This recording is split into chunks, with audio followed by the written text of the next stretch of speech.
May mga bagay na hindi kayang ipaliwanag ng isip. May mga aninong hindi dapat makita. At may mga kwentong mas mabuting hindi na lang nalaman. Ngunit, narito ka na. Kaya, patayin ang ilaw, lakasan ang volume, at ihanda ang iyong sarili. Maligayang pagdating sa tinig ng kababalaghan, kung saan ang dilim ay may tinig at ang takot ay may kwento. May mga pag-ibig na kayang lampasan ng distansya. May mga pag-ibig na kayang lampasan ang panahon. Ngunit mayroon ding mga pag-ibig na sinusubok ng kamatayan. Sa loob ng maraming taon, may isang kaluluwang hindi mapakali dahil sa isang pangakong hindi natupad. At ngayon, habang unti-unting nabubunyag ang katotohanan, may isa rin nilalang na pilit pinipigilan ang lahat ng nais makaalam sa lihim ng bayan. Sa nakaraang bahagi, natuklasan ni Gabriel ang lihim na samahan ng mga makapangyarihang pamilya at ang tunay na dahilan ng pagkawala ni Mateo. Ngunit kasabay nito, ay muli niyang nakita ang nilalang na matagal nang gumagapang sa mga anino. Ang lalaking walang mukha. Ngayon, hindi na lamang siya naghahanap ng katotohanan. Siya na mismo ang hinahanap ng kadiliman. Ito ang ika-6 na bahagi ng Ang Dalagang Nakikita Ko Tuwing Umuulan. Nanigas si Gabriel habang unti-unting lumalapit ang lalaking walang mukha. Sa bawat hakbang nito ay tila humihinto ang oras. Ang malamig na hangin sa ilalim ng lupang kapilya ay naging napakabigat. Na parang bang bawat paghinga ay may kasamang takot. Hindi ito nagmamadali. Parang alam nitong wala nang matatakbuhan ang binata.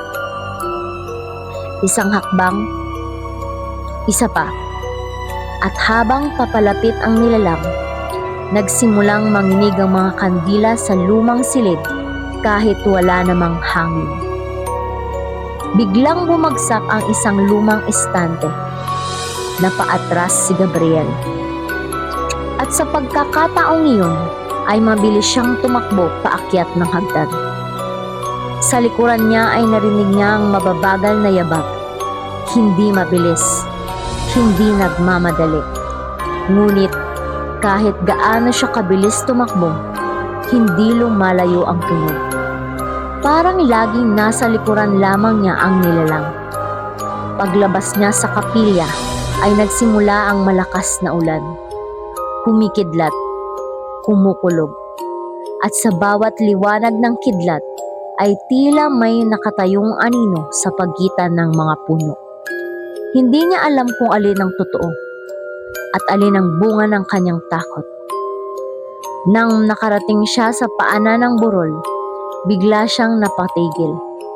Naroon si Elena, nakatayo sa gitna ng ulan. Tahimik. Ngunit sa unang pagkakataon, may luha sa kanyang mga mata. Hindi siya nagsalita. Sa halip ay dahan-dahan siyang tumalikod at nagsimulang maglakad. Parang inaanyayahan si Gabriel na sumunod. Hindi na nagdalawang isip ang binata. Tahimik niyang sinundan ang dalaga. Tinahak nila ang makitid na daan patungo sa isang lumang bahagi ng kagubatan na hindi pa niya kailanman napuntahan. Makalipas ang ilang minuto, ay huminto si Elena sa harap ng isang maliit na kubo. Halos wasak na ito. Tinubuan na ng mga baging at tila matagal nang walang nakatira. Pagpasok ni Gabriel sa loob, ay agad niyang napansin ang isang lumang mesa. Sa ibabaw nito ay may isang kahon. Nang buksan niya ito ay tumambad ang 12 ng mga liham. Lahat ay nakapangalan kay Elena. Ngunit wala ni isa ang naipadala. Isa-isang binuksan ni Gabriel ang mga ito. Ang unang liham ay isinulat ni Mateo. Ikwinento nito ang kanyang pangarap na makabalik sa bayan upang pakasalan si Elena. Ang ikalawang liham ay puno ng pag-asa. Ang ikatlo ay puno ng pangamba. At habang tumatagal ay unti-unting nagbabago ang tono ng mga sulat. Sa huling liham, hindi na ito tungkol sa pag-ibig, kundi tungkol sa takot. Isinulat ni Mateo na natuklasan niya ang lihim ng pamilya Villarreal. Nalalaman niyang may mga taong inaalay sa nilalang sa tuwing sasapit ang tag-ulan. At ayon sa liham, si Elena ang susunod na napili. Kaya't nagpasya siyang tumakas kasama ang kasintahan. Ngunit may nakarinig sa kanilang plano. At bago pa man siya makaalis, nahuli siya. Doon na puno ng luha ang mga mata ni Gabriel. Ngayon niya lamang lubos na nauunawaan. Hindi iniwan ni Mateo si Elena. Hindi niya sinira ang kanyang pangako. Pinatay siya bago pa niya matupad iyon. Ang buong bayan ay pinaniwalaang tumakas ang binata. Samantalang ang totoo, hindi na siya nakauwi. Hindi na siya nakabalik. Hindi na niya nayakap ang babaeng pinakamamahal niya. Napayuko si Gabriel. Ramdam niya ang bigat ng lahat ng kanyang natuklasan. At nang muli siyang tumingala, nakita niyang nakatayo si Elena sa kabilang sulok ng kubo. Nakatingin lamang. May mga luhang dumadaloy sa kanyang maputlang mukha. Unti-unti siyang lumapit kay Gabriel. At sa unang pagkakataon, iniabot niya ang kanyang kamay. Nag-alinlangan si Gabriel, ngunit hinawakan niya ito. Sa sandaling magdikit ang kanilang mga palad, isang napakalakas na liwanag ang bumalot sa buong kubo. At biglang nagbago ang paligid. Hindi na siya nasa loob ng lumang kubo. Parang bumalik siya sa nakaraan. Nakita niya ang batang si Elena. Masayahin, mahilig tumawa, mahilig tumakbo sa gitna ng ulan. Nakita niya ang unang pagkikita nila ni Mateo, ang kanilang unti-unting pag-iibigan, ang mga lihim nilang pagtatagpo sa waiting shed, at mga pangarap nilang bumuo ng pamilya. Ang pangakong babalik si Mateo, ngunit nakita rin niya ng gabing nagbago ang lahat. Nakita niyang dinukot si Mateo ng ilang armadong lalaki. Kasama nila si Don Emilio. Narinig niya ang sigaw ni Elena habang pilit nitong hinahabol ang mga ito. Ngunit hinarang siya. Pinigilan. At tuluyang nawala sa paningin niya ang lalaking pinakamamahal niya. Kasunod noon ay nakita niya si Elena na gabi-gabing naghihintay sa waiting shed. Araw-araw, buwan-buwan, taon-taon, hanggang sa unti-unting mawala ang kanyang pag-asa. At isang gabing malakas ang ulan, lumakad siya patungo sa gitna ng kalsada. Hindi na siya umiiyak.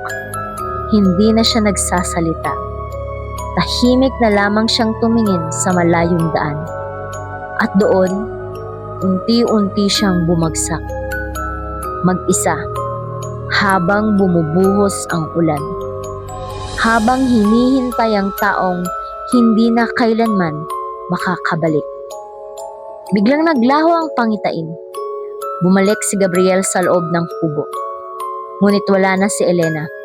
Sa halip ay may naiwan sa mesa. Isang lumang singsing. Isang maliit na papel. Nakasulat dito ang iisang pangungusap. Palayain mo kami. Kasabay ng malakas na kulog ay umihip ang napakalamig na hangin. At mula sa labas ng kubo ay muling narinig ni Gabriel ang mababagal na yabag. 1, 2, 3. Papalapit ng papalapit. Nang silipin niya ang bintana, Naroon muli ang lalaking walang mukha. Ngunit hindi na ito nag-iisa. Sa likuran nito ay nakatayo ang dose-dose ng mga aninong nakayuko. Mga kaluluwang tila matagal nang nakakulong sa ilalim ng sumpa. At lahat sila ay unti-unting tumingala kay Gabriel. Sa wakas ay nalaman na ni Gabriel ang buong katotohanan tungkol sa pag-iibigan ni na Elena at Mateo. Isang pag-ibig na winasak ng kasakiman, isang pangakong hindi natupad, at isang trahedyang nagbunga ng sumpang bumabalot sa buong bayan. Ngunit hindi pa rito nagtatapos ang kanyang paglalakbay. Dahil ang mga kaluluwang nakita niya ay naghihintay pa rin ng kalayaan. At ang lalaking walang mukha ay tila handang gawin ang lahat upang manatiling nakatago ang katotohanan. Sa susunod na bahagi, magsisimula ang laban ni Gabriel upang wakasan ang sumpang bumihag sa mga inosenteng kaluluwa sa loob ng maraming dekada. Ngunit may isang tanong na patuloy na bumabagabag. Handa ba siyang isakripisyo ang sariling buhay para sa isang pag-ibig na hindi naman niya naranasan? Maraming salamat sa pakikinig sa Tinig ng Kababalaghan. Kung nagustuhan mo ang kwentong ito, huwag kalimutang mag-like, mag-subscribe at pindutin ang notification bell hanggang sa susunod na kwentuhan. At tandaan, hindi lahat ng naririnig sa dilim ay guni-guni lamang.